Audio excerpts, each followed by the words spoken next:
नमस्कार. आज चला आषाढ तळूया. आषाढ महिना चालू झालाय आणि घरात कापण्या केलेल्या नाहीत असं होणारच नाही आणि त्यात बेंदूर असेल तर कापण्या तर झाल्याच पाहिजेत. तर आता मी आज बनवणार आहे गव्हाच्या एकदम खुसखुशीत आणि खूप छान टेस्टी अशा कापण्या बनवणार आहे. त्यासाठी काय केलेलं आहे, मी एका डब्यामध्ये थोडासा गूळ घेतलेला आहे आणि पाणी टाकून गरम करून घेणार आहे. आपल्याला याचा पाक वगैरे बनवायचा नाही, फक्त गूळ वितळण्यासाठी हे गरम करायचं आहे. आणि एकदा का गूळ वितळला की ते आपल्याला गॅस बंद करायचा आहे, कारण गार असल्यानंतर गूळ जास्त वेळ ठेवावा लागतो. त्यानंतर काय केलेलं आहे, एक ताट घेतलेलं आहे, एक म्हणजे कोणतंही तुम्ही भांडं घेऊ शकता, परात वगैरे.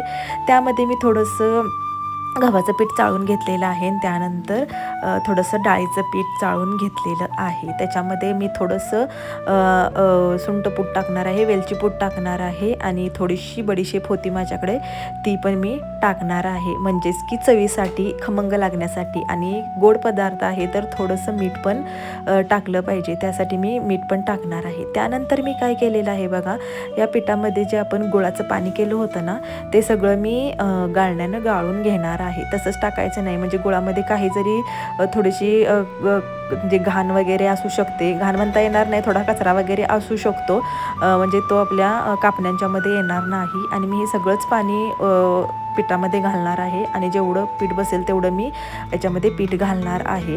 गरम म्हणजे एकदम गरम नाही, थोडंसं मी थंड झाल्यानंतर, म्हणजे कोमटपेक्षा जर थोडंसं गरम होतं, म्हणजे आपल्या कापण्या कुरकुरीत खुसखुशीत होतात. थोडंसं गरम आहे म्हणून मी काय केलेलं आहे, चमच्यानंच मिक्स करून घेतलेलं आहे, हाताला चटका बसू शकतो. आणि मला एक तुम्ही सांगायचं आहे, तुम्ही कापण्या कशाचा करता, कोणत्या पिठाच्या करता? बरेच जण बाजरीच्या वगैरे करता, म्हणजे सगळी पिठं एकत्र करून पण करतात, पण मी फक्त याच्यामध्ये बेसन पीठ घातलेलं आहे आणि आपलं गव्हाचं पीठ घातलेलं आहे.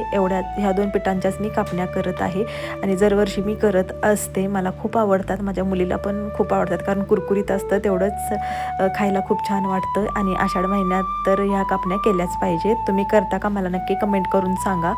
आणि तर आता चला हे आपण पीठ मळून घेऊया आणि 10 मिनटं आपण काय करायचं आहे, रेस्ट करायला ठेवायचं आहे.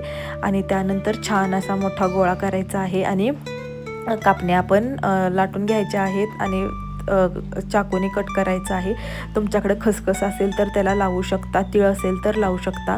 मी पहिल्या घाण्यामध्ये तीळ लावलेले नाही आहेत, पण नंतरच्या घाण्यामध्ये मी आठवणीने तीळ लावलेले आहेत. तुम्ही व्हिडिओ पूर्ण बघा आणि तुम्हाला कापण्या आवडल्यात का मला नक्की कमेंट करून सांगा आणि तुम्ही कशा करता ते पण मला सांगा आणि करता का हे पण सांगा.